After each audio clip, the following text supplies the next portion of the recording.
Memang kelakuan para mak-mak pembenci Pak Jokowi dan juga Pak Prabowo yang merupakan para pendukung Anies Baswedan ini sudah diambang batas ya.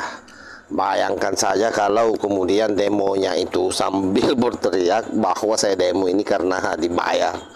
Dan ada lagi satu yang mengatakan bahwa di rumah ada panci tapi kosong isinya beras. Coba dibayangkan. Ya bagaimana mau ada isinya beras kalau kerja kalian hanya demo. Dan kira-kira seperti itulah tanggapan netizen di luar sana. Kita saat ini datang bukan hanya karena kita dibayar. Betul tidak teman-teman? Betul. Dibayar berapa hati nuranimu, Pak? Kasihan kali. Kok mau dibayar-bayar? Kami cuma punya panci yang kosong, berasnya nggak ada. Makan itu panci kosong itu. Panci kosong. Orang kalau panci kosong itu kerja supaya panci ada isi, bukan demo-demo. Demo nanti anak tinggal di rumah mati kelaparan, terus kasih salah pemerintah. Memang otak udang. Engkau ku hargai.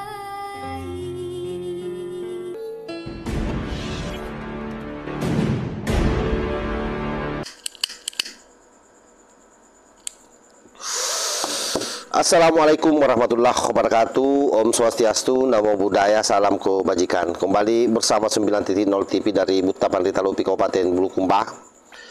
Video kali ini adalah video gokil ya, lucu-lucuan saja, tapi apapun juga itu, di sesi video ini ada edukasi yang terkandung di dalamnya, terlepas dari bagaimana ugal-ugalannya demo yang dilakukan oleh para pembenci atau para haters Pak Jokowi. Yang juga mereka ini adalah rata-rata para pendukung Anies Baswedan, sang capres yang kalah, karena demo ini dilakukan pada saat pasca pilpres di mana mereka dalam hitungan quick count itu kalah. Apa yang terjadi dalam demo ini? Ada satu gambaran cerita, mereka kecoplos bahwa kami ini demo dibayar, dan sontak para netizen memberikan komentar yang menohok bagi mereka. Dan bahkan ada mak-mak yang melakukan demo sambil berteriak bahwa di rumah kami panci kosong isinya beras. Nah tentu ini menjadi masalah besar. Kenapa menjadi masalah besar? Karena kemudian pancinya yang kosong beras tidak ada isinya, lalu pemerintah yang disalahkan, Pak Jokowi yang disalahkan. Apa hubungannya? Karena kalian memang ini rada-rada malas semua, kerjanya hanya demo, menggerogoti pemerintah, lalu mau hidup enak di negeri ini. Kalian harus sadar bahwa negeri ini bukan tempatnya para pemalas. Jadi kalau kalian keblinger mau makan enak, mau hidup sejahtera, ya sebaiknya kalau saya sarankan ke Anda jangan hanya demo terus, tapi sekali-kali juga maksimalkan kegiatan-kegiatan positif lah, yang kira-kira bisa mendatangkan nilai-nilai rupiah yang membuat Anda tidak keluyuran seperti ini. Coba kita lihat seperti apa video lengkapnya dan kita reaksi secara bersama-sama ya. Silahkan sahabat-sahabat tulis di kolom komentar seperti apa pendapatnya. Apapun yang ada di hadapan kita yang mencoba mengaturkan semangat teman-teman, siap lawan! Siap! Kita akan lawan teman-teman. Kita saat ini datang dengan hati nurani kita teman-teman. Kita saat ini datang bukan hanya karena kita dibayar. Betul tidak teman-teman? Betul! Kita dibayar. Betul tidak? Dibayar berapa hati nuranimu, Pak? Kasihan kali.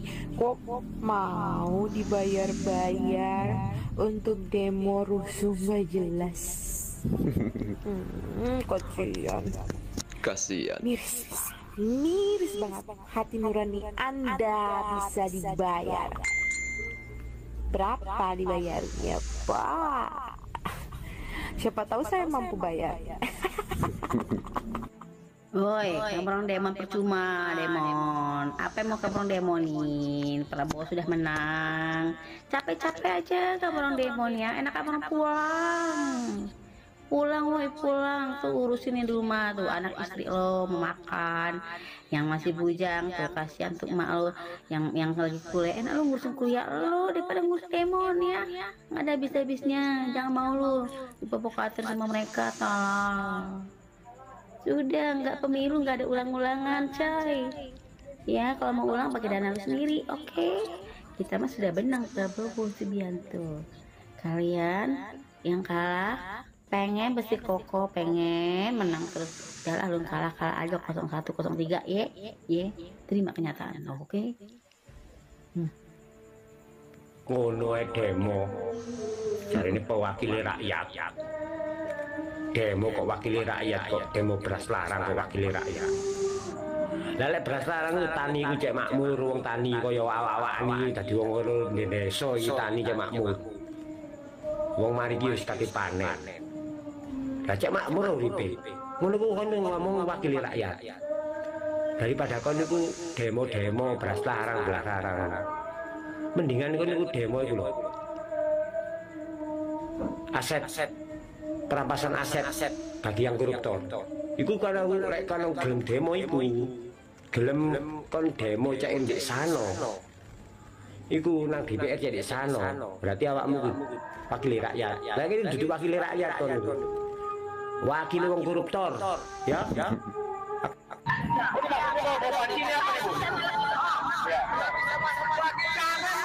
Kami cuma punya panci yang kosong, beras enggak. Kami cuma punya panci yang kosong, beras enggak ada.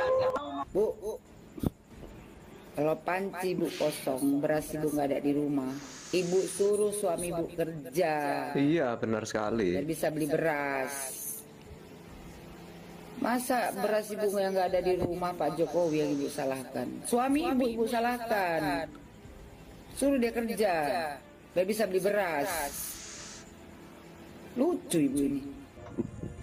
Zaman sekarang bilang di rumah nggak ada beras, panci kosong. Ini ibu ini tukang ngibul nih.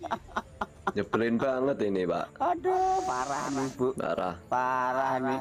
Dimanapun di desa, di pelosok manapun tuh nggak bakalan percaya kalau ibu bilang di rumah nggak bisa masak atau nggak ada apa-apa.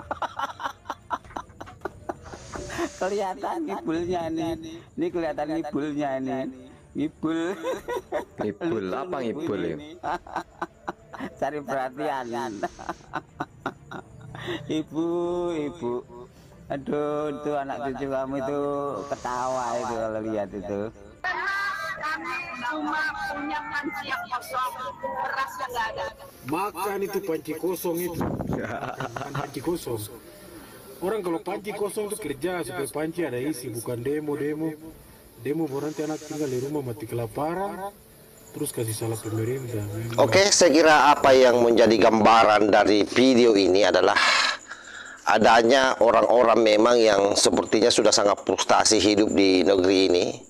Ya, lalu kemudian dengan mudah dimanfaatkan oleh orang-orang yang tidak bertanggung jawab.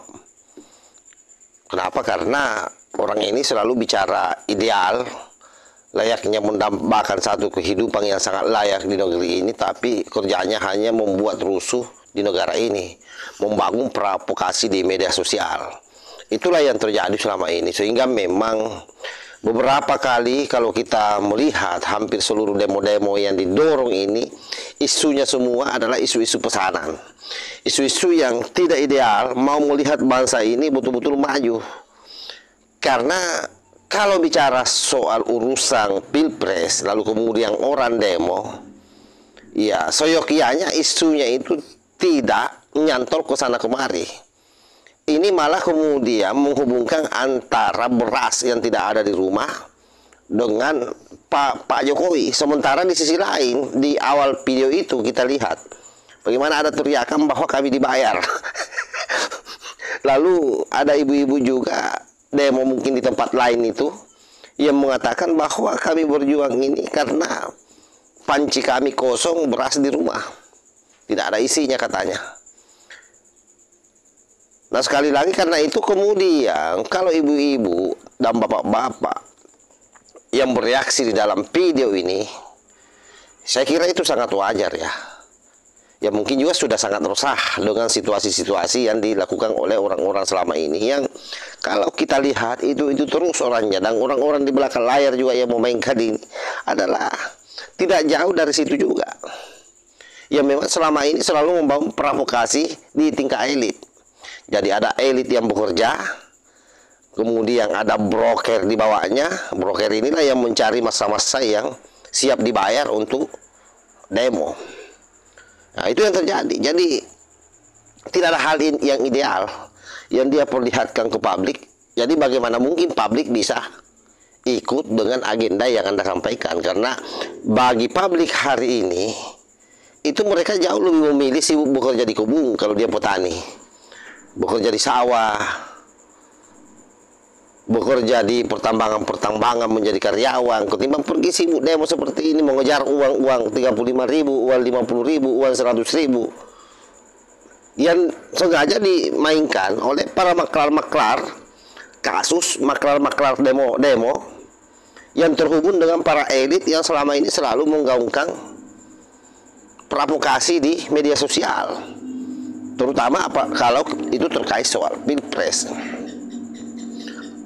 Apatah lagi kalau itu terkait soal Pak Jokowi, karena fakta konkretnya berdasarkan hasil riset itu tingkat kepuasan publik ke Pak Jokowi ada kisaran sekitar 80%. Jadi paling yang demo ini tidak sampai 1% nilainya ya, jumlahnya kalau kita mau kalkulasi secara nasional.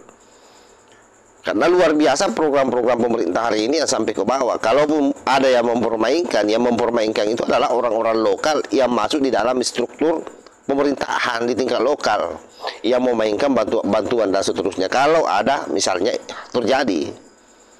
Tetapi pada prinsipnya pemerintah Indonesia, Pak Jokowi dengan seluruh timnya di kementerian itu sudah berjibaku bagaimana membantu rakyat, sehingga sampai hari ini sekalipun ekonomi internasional bergolak, Indonesia aman-aman saja dibandingkan dengan negara barat dan Eropa yang ada di luar sana. Hari ini mereka berjibaku dengan inflasi yang begitu turun dan pengangguran yang begitu gila-gilaan di negaranya.